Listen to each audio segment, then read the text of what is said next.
네, 오늘 새벽 전 세계인의 이목을 끌었던 올해 세 번째 연준 회의 결과가 발표됐습니다.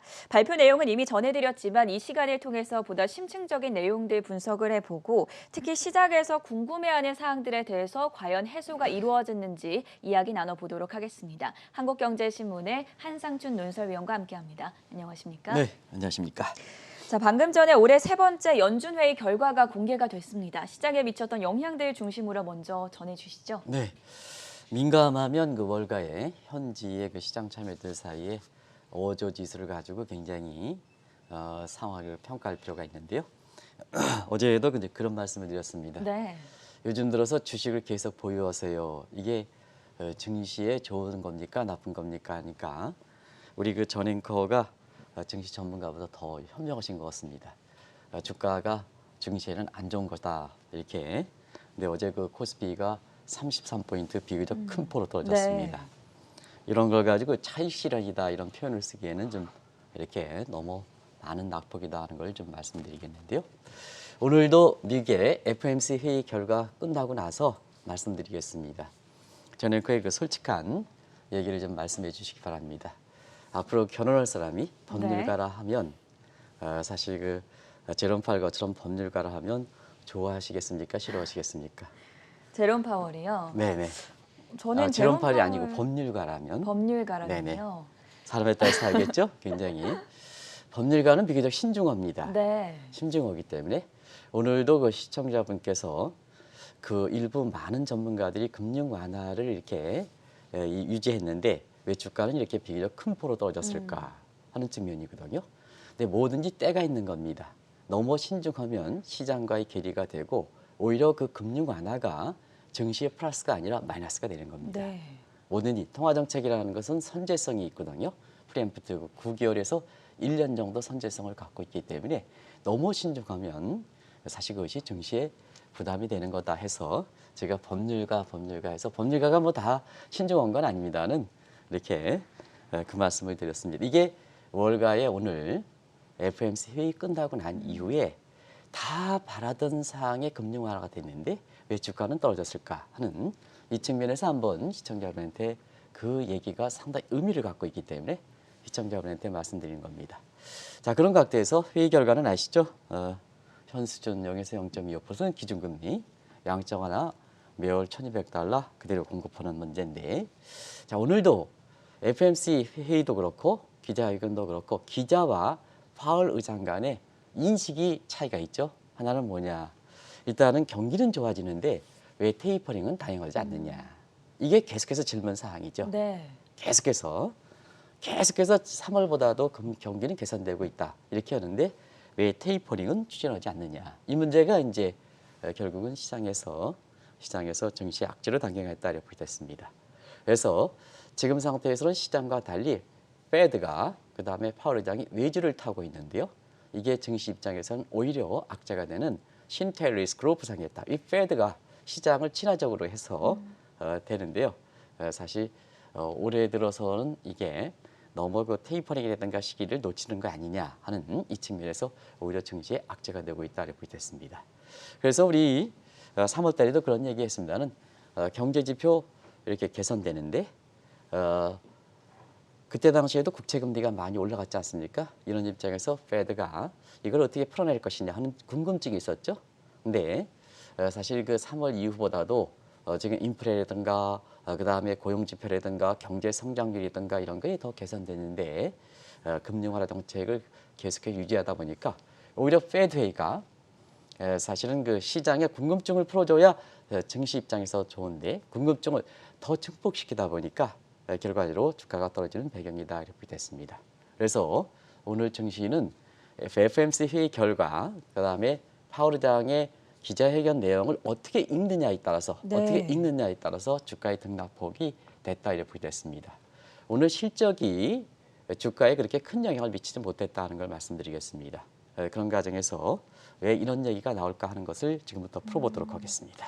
페드와 파월 의장이 미국 경기가 개선되고 있다라고 평가를 하긴 했지만 방금 말씀해 주신 대로 너무 신중했다. 이런 평가가 나오고 있지 않습니까? 네, 경기 개선되고 있다리죠, 본인이. 네. 예, 파월 의장이 개선되고 있고 FMC의 그 회의의 내부에서는 한 달 후에 나오는 FMC 4월 FMC 의사록에서 더 정확하게 그렇죠. 밝혀지겠습니다는 일단 기자회견에서는 경기는 개선되고 있다 이렇게 하지 않습니까? 사실 페드가 경제 전망에서 어떻게 지금 시각이 바뀌어 왔는가 하는 것을 보겠습니다. 작년 12월 달에 페드가 올해 성장률을 4.2% 전망했죠. 그런데 이것이 코로나 백신 포스트 코로나 경제활동 빨리 재개돼 다자 채널 복귀돼 하다 보니까 세계 교육 증가되고 세계 성장률이 높아지다 보니까 페드 입장에서도 사실 경제 성장률 빠르게 개선시켰죠. 그래서 작년 12월 달에 4.2에서 3월 달에 6.5%로 시청자 여러분 미국 경제 시스템이 어느 정도 이렇게 틀이 갖고 있는 겁니다. 근데 3개월 만에 그 큰 미국 경제를 그것도 페드가 3개월 전에 4.2에서 3월 달에 페드는 6.5% 대형 전망했다는 것은 사실 페드의 예측력에서 문제가 있는 게 아니냐 이런 시각이 제기됐다는 것 정도로 대폭적으로 개선되고 있죠. 근데 그 이외에 페드의 3월 전망은 대체로 보면 시기적으로 보면 페드의 3월 전망은 3월 19일, 20일 나오는데요. 2월까지의 이렇게 경제 지표를 감안했던 내용이다. 대체로 하면 3월 첫째 주까지 감안한 내용이다 이렇게 됐습니다. 그러다 보니까 그 이후의 상황을 한번 시청자 여러분 같이 한번 보시겠습니다. 그 이후의 상황이 더 빨리 진전됐죠. 그리고 정책적으로도 더 많은 내용들이 나왔죠. 자, 1조 5천억 경기 부양책 추진을 하고 있습니다, 지금. 그리고 경제 백신이 얼마큼 빨리 보급됐습니까? 우리만 생각하지 마시고요. 그러다 보니까 2분기의 성장률이 지금 7%가 넘느냐. 6.5% 이렇게 했습니다. 2분기에 올해 성장률이 7% 넘느냐. 이게 이제 되는데요. 사실 골드만삭스라든가 그다음에 모건 스탠리 같은 경우는 8%, 9%까지 보고 있지 않습니까? 그래서 7%가 넘는데 당신은 경기가 개선되고 있다는데 페드는 경기가 개선되고 있다는데 지나치게 신중하게 보는 게 아니냐. 매크로 사이드에서 경제 성장률을 이렇게 지나치게 이렇게 신중하게 보면 통화 정책이라는 것은 선제성을 갖고 있지 않습니까, 시청자 여러분? 자, 지금 추진하는 것은 9개월 이후의 시점을 보는 겁니다. 그런 과정에서 보면 너무 신중하지 않느냐. 그래서 시장과의 미스매치가 많이 되는 과정에서 파월 의장이 경기는 개선되고 있지만 금융 완화 정책은 지속하겠다. 이게 시장에서 공감이 되지 않는다는 얘기입니다. 그런 측면을 한번 잘 이렇게 물가라든가 인플레 지표도 같은 맥락에서 한번 보겠습니다. 그 성장률뿐만이 아니라 페드의 전통적인 목표인 물가에 대한 인식 자체도 너무 안이한 것이 아닌가 이런 비판이 나오고 있죠. 자, 페드의 전통 목표는 물가 안정입니다. 네. 2012년서부터 물가가 자연스럽게 안정되다 보니까 뉴얼 맨데이터 양대 목표에서 고용 창출이 들어갔던 겁니다. 그렇죠. 그런 상황에서 전통적인 물가에 대해서 오늘 기자들이랑 아마 토론을 해서 파월 의장은 인플레 우려, 사실 2월 이후에 인플레 지표가 굉장히 높게 나왔죠. 그래서 일시적 현상이다. 계속해서 되풀이되고 있습니다. 우려할 바 아니다. 똑같은 내용 반복됐습니다. 아마 아까 전 캐스트에서도 반복되고 있다는 표현이 아마 시청자분한테 기억에 생생할 겁니다. 네. 그래서 일시적 현상이다. 물가는 우려할 게 아니다 하는데요. 일단은 코로나 직전에 지금까지 발표됐던 근원 PCE 물가는 1.4%죠. 이제 코로나 상황 미방이죠. 근데 사실은 경제 지표와 지표 물가와 체감 물가는 다른 겁니다. 자, 미국의 지금 국민들이 느끼는 체감 물가는 코로나 이후에 식료품 가격이 얼마나 많이 올랐습니까? 식료품이 얼마나 많이 올랐습니까?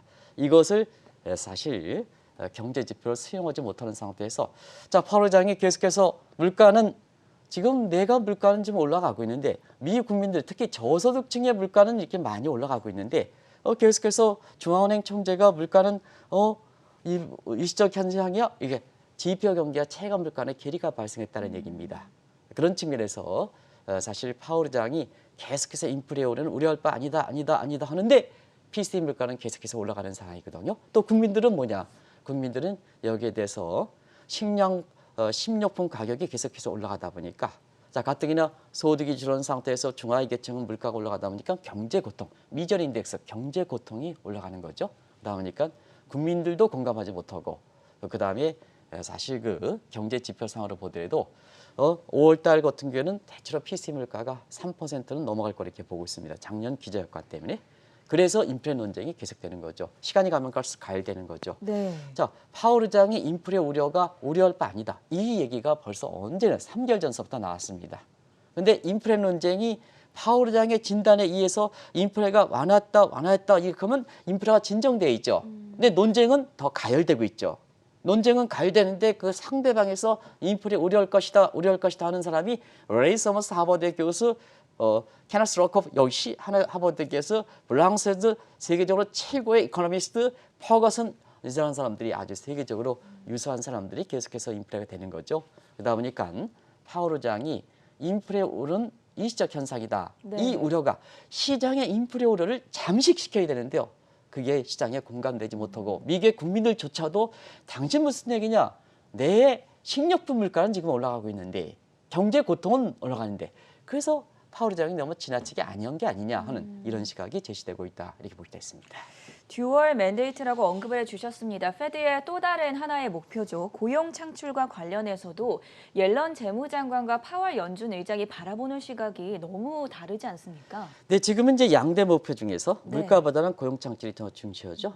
특히 바이든 정부는 오바마 정부 때 네. 모든 경기 대책은 인플로이먼트에서 일자리 창출 대책으로 명칭할 만큼 예. 사실 지금은 바이든 정부에는 특히 중하위 계층의 인플로이먼트 매그네틱 자석 정책을 취하고 있습니다. 그러다 보니까 사실 그 물가 안정보다도 고용 창출 이거에 대해서도 그런데요. 한번 양대 수장까지 보겠습니다. 오늘도 파월 의장이 고용 창출 목표 2에서 3년 정도 걸린다. 요번에는 이걸 표현을 안 했더라고요. 요거는 빠졌더라고요. 그런데 고용 창출 목표에 대해서 계속해서 불안한 입장을 취하고 있습니다. 발언은 안 했지만 직전까지 나온 거 보면 고용 창출 목표는 2에서 3년 걸려도 쉽지 않다 하는 얘기입니다. 근데 사실 경제 컨트롤 타워고 하는 제닛 앨런은 시청자 여러분 지금 미국의 일자리 붐이 있습니다. 완전 고용이 내년에 달성합니다 하는 입장까지 이렇게 되거든요. 자, 그러면 통화 정책은 지금 물가 안정도 중시하지만 고용 창출이다. 그럼 두 가지 입장에서 명확하게 테이퍼링에 대한 얘기가 나오는 거죠. 네. 통화 정책의 시차는 9에서 1년 정도를 미리 앞서서 추진한다. 통화 정책 시차 때문에. 그러면 자, 2022에서 3년 정도까지 이렇게 고용 창출 목표가 달성하지 없다 하면 자, 지금으로부터 2년, 3년은 2023년, 2024년까지 되죠. 2024년. 근데 고용은 경기 후행 지표니까 네. 2023년으로 본다면 사실 통화정책 시차를 1년 정도, 9개월 정도로 본다면 2023년 전에서 2023년까지 완화 정책을 추진하겠다는 입장이 나오는 거죠. 근데 자, 앨런 시각을 한번 보겠습니다. 내년에 완전 고용이 달성한다 하면 통화정책 시차는 9에서 1년 정도니까 올해 하반기부터는 테이퍼링을 추진하는 거죠. 그렇죠. 그러다 보니까 CNBC라든가 이런 데서 보면 이번 회의까지는 페드 입장에서는 아무런 조치를 취하지 않는 마지막 회의가 될 것이다 이렇게 얘기 나오는 네. 거거든요. 그게 이제 그런 각도에서 나오는 겁니다. 그러다 보니까 자, 근데 이제 중요한 것은 어제도 우리가 고용지표에서 보면 고용지표 빠르게 개선되고 있죠. 개선되고 있으니까 자, 이 시각대로 이렇게 본다면 제닛 앨런의 시각이 맞지 않느냐. 그러면 테이퍼링이 지금 가시권에 왔는데 네. 당신은 아직까지 테이퍼링이 오늘도 그랬습니다. 테이퍼링이가 시기가 뭐냐 아직 이르지 않았다. 시기상조다. 이런 거에 대해서 얘기를 하더라도 시장을 진화시키는 게 아니라 테이퍼링의 우려를 진화시키는 게 아니라 당신 왜 이렇게 고집을 부리느냐 이런 쪽으로 가는 거죠. 이런 쪽으로 가는 거죠. 시장에서 네. 먹히지 않는 거죠. 그게 이제 리스크에 해당된다 이렇게 볼 때 있습니다. 그런 과정에서 오늘 뭐 차익 실현 때문에 주가가 떨어졌다 이런 표현은 쓰지 않는 거다 하는 걸 말씀드리겠습니다. 물가와 고용 이 두 가지와 관련된 경제 지표가 모두 개선되고 있음에도 불구하고 지금의 통화 금융 완화 정책을 유지하는 페드와 제롬 파월 고집이라고 봐야 합니까? 어떻게 봐야 합니까? 네, 이게 이제 통화 정책의 불가역성 문제입니다. 어제도 이제 방송에서 이렇게 그 경제 지표는 개선되고 있는데 금융 완화 정책이 지속될 것이다 하면서 통화 정책의 불가역성에 대해서 2013년에 버냉키 회장이 테이퍼링 얘기할 때 실제로 보면 사실 금리 인상은 2015년 12월 달에 갔으니까 그 기간 동안에 사실 통화 정책은 목표를 달성하기 전까지 계속해 유지하겠다 하는 내용을 구체적으로 말씀드렸습니다. 그런데 경제 상황은 자꾸 바뀌는 겁니다. 어제 이 방송을 애청하고 계시는 김 부장님이라는 분이 있습니다. 아주 애청하시는 분인데 경제식견도 아주 뛰어나서 과거에 증권사에 계셨던 분입니다. 근데 우리가 모든 통화 정책은 과거에 있었다, 과거에 그랬다 하더라도 지금 반복되는 게 반복될 수는 있습니다. 근데 그 시기라든가 뭔가는 그때와는 다르기 때문에 통화 정책의 불가역성이라 하더라도 사실상 뭐냐, 그때 당시에 2년 후에 금리 인상이 추진했으니까 이번도 2년 후에 금리 인상이 됩니다. 그러다 보니까 지금 테이퍼링이 우려할 필요가 없습니다. 주가는 고고 하는데 고고할 필요가 있습니다. 이렇게 얘기하는데 그거에 맞는 얘기냐 했을 땐 김 부장님 말씀대로 자, 그때에 비해서 금리 인기에 비해서 돈은 왕창 뿌렸죠. 그때보다 돈은 더 왕창 뿌렸죠. 네. 그러다 보니까 경제 지표만 이렇게 개선되면 빨리 회수해야죠. 돈이 많이 푼 만큼 빨리 회수해야죠. 빨리 회수. 이런 측면에서 시기가 단축되는 문제가 있고요. 두 번째는 자, 그때 금리 위기 문제는 시스템 문제입니다. 미국의 여러 가지 이렇게 대출대도 뭐 이렇게 레버리지 주택 대출 이런 시스템 문제입니다. 근데 이번에는 전염성의 문제입니다. 어떻게 똑같이 출구 전략을 그때 테이퍼링 얘기 나와서 2년 후에 금리 인상됐습니다. 근데 지금은 뭐냐? 지금은 이렇게 돈도 그때에 비해서 더 많이 풀었고 그다음에 그때에 비해 시스템 문제는 개선하기 위해서 시간이 많이 필요한데 네. 지금은 들러만 붓기만 하면 되지 않습니까? 전염병 문제이기 때문에 자, 전염은 들러 붓기만 하면 되지 않습니까? 경제활동 되기. 그런데 어떻게 그때 당시에 테이퍼링 얘기 나오고 2013년, 2015년 2년 정도 지났는데 자, 지금 와서는 테이퍼링 우려할 필요가 없습니다. 우려할 필요가 없습니다. 그래서 테이퍼링 시기상조에 대해서 미국의 월가도 자, 2013년을 보세요. 2년 후나 금리 인상 됐지 않습니까? 그러다 보니까 우려할 필요 없습니다. 근데 시장과 미스매치가 있죠. 왜냐? 그때 상황과 지금과는 원인적인 측면에서 다르고 돈 푼 정도에서 다르기 때문에 그렇다 하는 걸 네. 말씀드리겠습니다. 그래서 통화정책의 불가역성 문제는 이 방송을 통해서 계속해서 말씀드렸습니다는 목표가 달성되기까지 자, 고용창출 목표가 달성되기까지 이만큼 통화정책 기조를 변경시키지 않는다. 오케이, 이거는 통화정책 불가역성이다. 네. 그런데 2013년에 2년 후에 금리 인상 단행했다 해서 이번에도 2년 후에 금리 인상 단행해야 된다. 그건 잘못된 거다. 왜냐, 금융위기에 비해서 이번에는 더 많이 nobody knows. 근데 아무도 모르니까 돈부터 풀어있죠. 그래서 무제한 양적완화 정책을 작년 3월 2일 날 추진했지 않습니까? 돈 더 많이 풀었습니다. 그럼 빨리 회수해야죠. 그런 문제가 됩니다.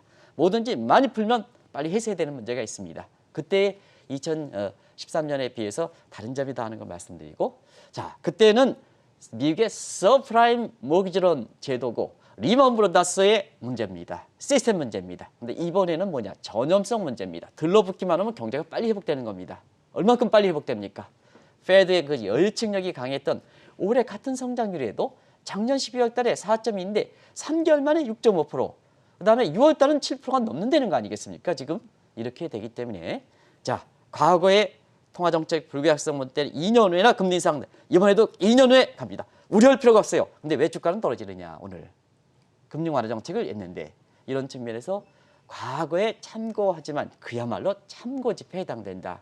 그것이 통화정책 불가역성 때문에 2년 후에 추진한다. 이런 쪽으로 이렇게 사실 이렇게 증시를 해설하는 사람들은 이렇게 3번 정도는 생각해 볼 필요가 있다. 네. 우리가 통화정책, 재정정책은 여건에 따라서 이렇게 되는 거 아니겠습니까? 정해진 룰이 아니지 않습니까? 그래서 생물처럼 운영해야 되는 거 아니겠습니까? 그런 측면에서 한번 보실 필요가 있다는 걸 말씀드리겠습니다. 오늘 제롬 파월 연준 의장이 기자회견에서도 다시 한번 테이퍼링은 시기상조다라고 강조를 했는데요. 일전에 더블 J를 기대를 했었는데 지금 보면 테이퍼링과 관련해서도 옐런과 그리고 파월 입장 차가 크게 나타나고 있지 않습니까? 아까도 이제 방송 전에 네. 사실 우리가 그 서작가라고 해서 경제 이 방송에 한 10년 이상 네. 가장 아마 작가 중에서는 경제 지식이 뛰어날 겁니다. 그렇죠. 방송 오랫동안 네. 하셔서. 근데 사실은 그 파월과 그다음에 제니 옐런 간에 꿈쩍이 되지 않겠느냐. 궁합이 되죠. 사람 간에는 지금 궁합이 되는데 자, 지금 자기 자신의 책무에 따라서 이제는 제니 옐런은 재정 정책의 수상이자 바이든 정부의 경제 컨트롤 아니겠습니까? 네. 그다음에 파월 의장은 페드 의장으로 직무상의 차이가 있기 때문에 이런 점에 있어서 사실 이렇게 그 부자처럼 보이는 거다 이렇게 보겠습니다. 그런 과정에서 자, 지금 테이퍼링에 대해서 이게 이제 가장 결정적이고 시청자 여러분한테 관심이 높죠. 그런 측면에서 제닛 앨런과 법률가인 제롬 파월과는 분명히 차이가 있습니다. 네. 한번 보겠습니다. 요즘 그 가장 관심 있는 테이퍼링 문제에 대해서 한번 보겠습니다. 자, 출구 전략이라는 것은 뭐냐? 돈을 풀 때보다는 더 회수할 때가 더 어려운 겁니다. 자, 우리나라 보면 있습니다. 현 정부 들어서 국민 세금 걷어가지고 돈 푸는 거 이건 누구도 할 수 있죠. 근데 어떻게 이것을 국민에 다독거리면서 자 이런 것을 정상화시키느냐 이게 더 어려운 겁니다. 우리가 봅니다. 한번 우리가 또 아침부터 이런 얘기해서 보면 남녀간에 연애할 때보다 헤어질 때가 더 잘해야 됩니다. 그래야지 나중에 아름다운 모습이 계속해서 간직하는 겁니다. 네. 또 원한 관계도 이렇게 사회적으로 불미스러운 원한 관계도 생기지 않는 겁니다. 이런 거 마찬가지로 뭐든지 돈 국민으로부터 걷어 풀어줘 이건 누구나 할 수 있다. 근데 문제는 뭐냐? 자 풀어줬으면 그걸 회수할 때 어떻게 거기에 전문적인 능력이 차이가 있는 거다 이렇게 보겠습니다. 자 그러다 보니까 금융위기 때보다 사실 돈은 더 많이 풀었으니까 자 너무 신중할 필요 없다는 얘기입니다. 자 돈 많이 풀었으니까 회수를 아주 잘해야죠. 그런 과정에서 앨런이 금융위기 이후에 2014년 그 이전에도 이제 실질적으로 금융위기를 극복을 주도했으니까 그때 한번 보겠습니다. 그때 세 가지 기준을 보겠습니다. 네. 세 가지 기준. 앞에 이제 나온 거 세 가지 기준을 한번 보겠습니다. 세 가지 기준. 요때는 이렇게 신중하게 추진했습니다. sunset basis, 일몰저항 중심이라입니다. basis 중심이라입니다. 그다음에 조건 threshold oriented. 오랜만에 들어보시죠. 조건 충족이라는 게 있습니다. 네. 그다음에 경제지표 중심, 데이터 디펜던트 중심으로입니다. 이렇게 세 가지 내용을 차례로 해서 그 위에 사실 2013년 테이퍼링 그 이전서부터 많은 테이퍼링 나오지만 그 이전서 세 가지 기준에서 이렇게 추진했습니다.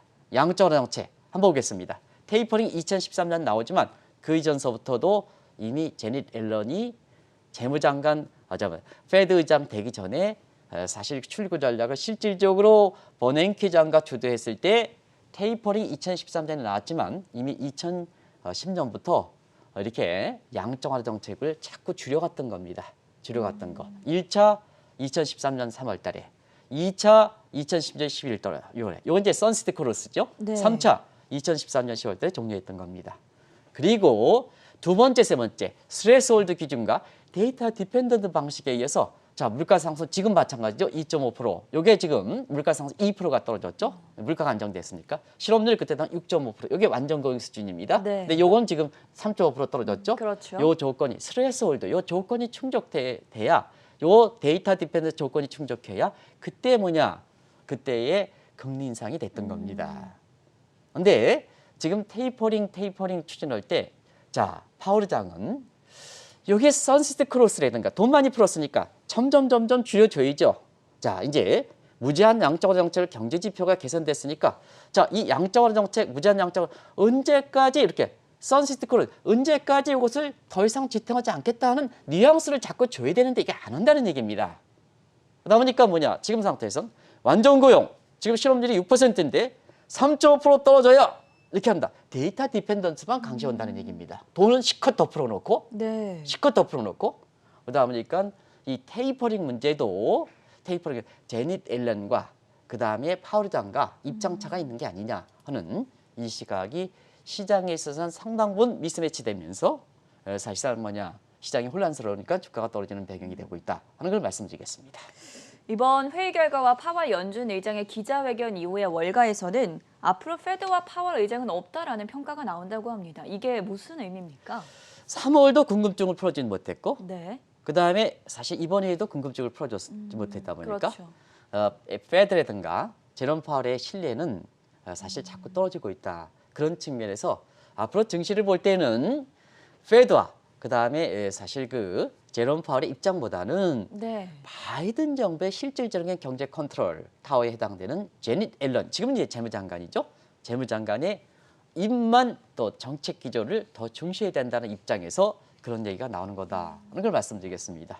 시청자 여러분 이것은 잘 아시겠죠? 지금 바이든 정부 입장에서 이렇게 보면 경제 컨트롤 타워가 제닛 앨런이고 그다음에 작년에 코로나 사태에서 무제한 양적완화 정책에서 자, 페드가 취할 수 있는 정책은 다 했기 때문에 통화 정책의 여지가 없는 상태입니다. 그러다 보니까 자연스럽게 사실 자연스럽게 이렇게 그 제롬 파월로 제닛 앨런으로 넘어간 거다 네. 이렇게 볼 때 있습니다. 그런 각도에서 한번 보겠습니다.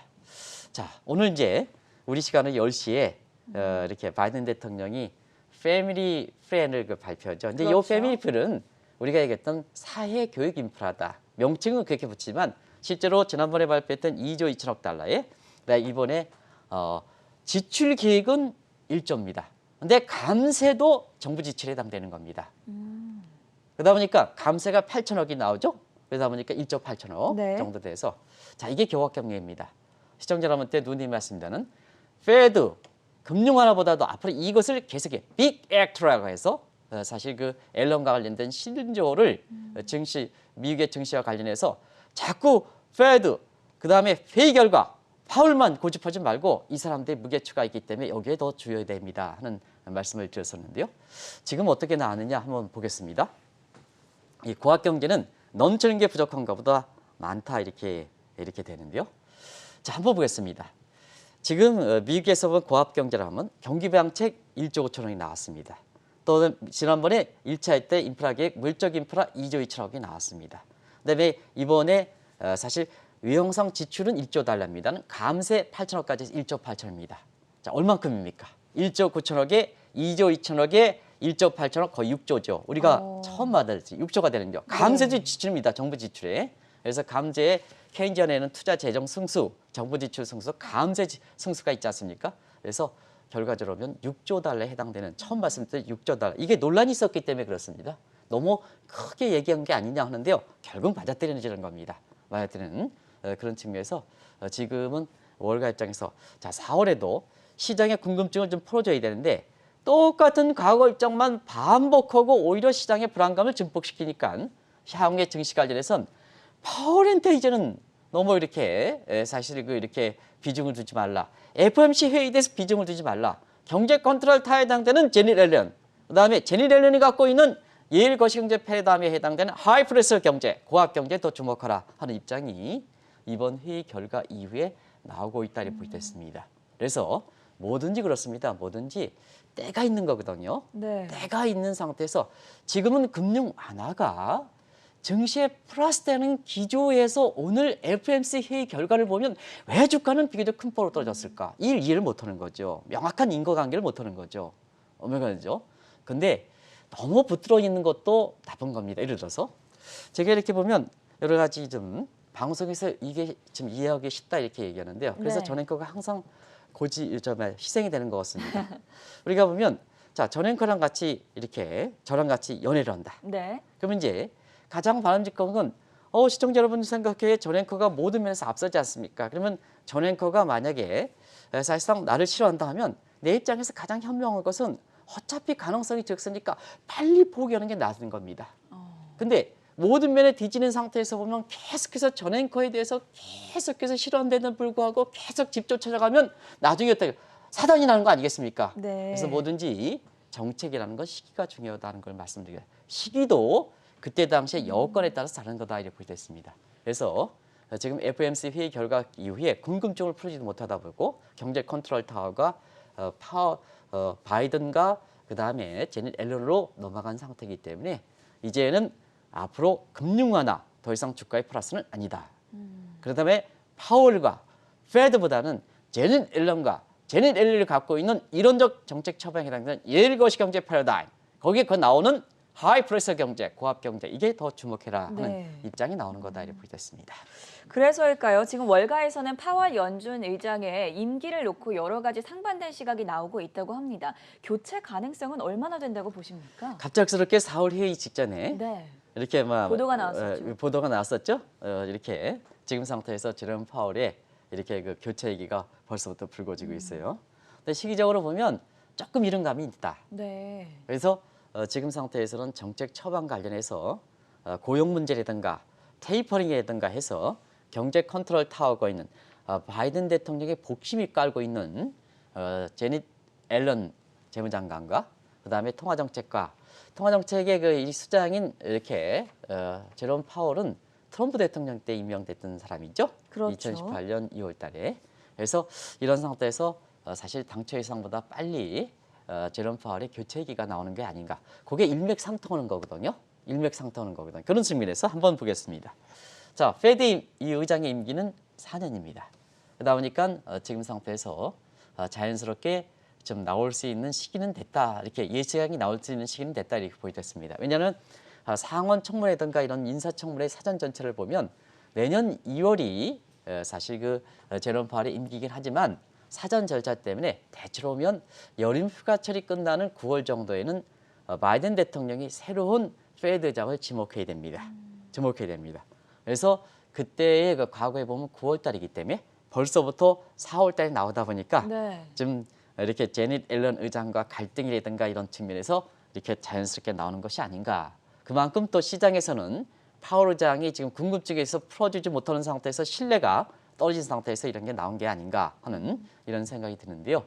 뭐 아시겠습니다는 지금 상태에서는 대체로 그 페드 의장은 웬만하면 정치적으로 독립성을 갖고 있습니다. 이게 1913년 페드가 설립한 이후에 굉장히 전통인데요.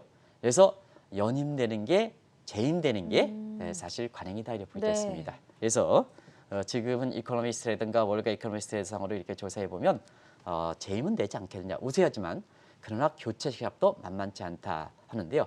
거기에 트럼프 전 대통령이 아주 실수 때문에 그렇습니다. 한번 보겠습니다. 자, 트럼프 대통령은 오바마의 인사였던 제닛 앨런 2014년에 임명해서 2018년에 왔던 이 파월 이 사람이 오바마 인사다 해서 능력이 없어서 교체해버렸습니다. 파월로 교체했습니다. 네. 그러다 보니까 지금의 파월 의장은 사실 트럼프 인사거든요. 근데 지금의 바이든 대통령은 오바마 대통령의 오바마 오피스를 복귀하는 거 아니 물론 다른 것도 있지만 복귀하는 거 아니겠습니까? 그렇죠. 트럼프 대통령 지우기지 않습니까? 네. 이런 측면에서 트럼프의 인상되는 제롬 파월이 시장에 신뢰를 주지 못하다 보니까 이걸 교체해야 되는 게 아니냐 이런 시각이 만만치 않게 제기된다 보여졌습니다. 더더욱이 2014년 2월부터 2018년 2월까지 제닛 앨런의 통화 정책의 평가를 보면 대부분 다 A를 줬습니다. A를 줬습니다. 잘했다는 거죠. 그렇죠. 네. 1913년 이후로 여성 첫 수장으로서 맨 처음에 너비스 초보자다 이렇게 하지만 그런 비판이 있었습니다. 4년 동안에 굉장히 통화 정책을 출구 전략 시즌할 때 굉장히 잘했다 해서 네. A를 받습니다. 근데 아까 전원께서 잘했다 이렇게 얘기해 주셨는데 잘한 겁니다. 최고로 잘한 겁니다. 왜냐하면 페드 의장으로서 A 플러스는 얻습니다. 가장 높은 편. 네. 그러다 보니까 사실 관행상으로 보면 트럼프 대통령이 제닛 앨런을 다시 한번 연임시켜야 되지요. 근데 파월로 바뀐 거거든요. 그런 관행 때문에 그렇다 이렇게 보시면 되는데요. 바이든은 전문가에 맡기는 구조이기 때문에 대체로 지금 상태에서 보면 통화정책, 정책 처방과 이렇게 앉아서 갈등이 빚긴 하지만 재임 가능성은 높지 않겠느냐. 개인적인 시각입니다. 이렇게 그 재임 가능성 높지 않겠느냐 해서 이 부분은 그렇습니다는 왜 이렇게 교체 얘기가 증폭되냐면 고용 문제라든가 테이퍼링 문제라든가 해서 이렇게 그 경제 컨트롤 타워에 해당되는 사실 제닛 앨런과 파월 의장 간에 이렇게 갈등이 있고 또 지금의 시장에 궁금한 사항을 풀어주지 못하는 상태에서 페드와 파월 의장의 신뢰가 떨어지는 과정에서 이 교체설이 나오는 게 아닌가 생각합니다. 네. 올해 세 번째 연준 회의였죠. 4월 FOMC 회의가 막을 내렸습니다. 종전의 통화 정책과 별다른 변화가 없었던 것으로 나타나면서 지금 월가에서는 앞으로 증시에 페드와 파월은 없다라는 평가가 나오고 있는데요. 오늘은 이런 사안에 대한 심층적인 분석 함께 들어봤습니다. 지금까지 한국경제신문의 한상춘 논설위원이었습니다. 고맙습니다. 네, 고맙습니다.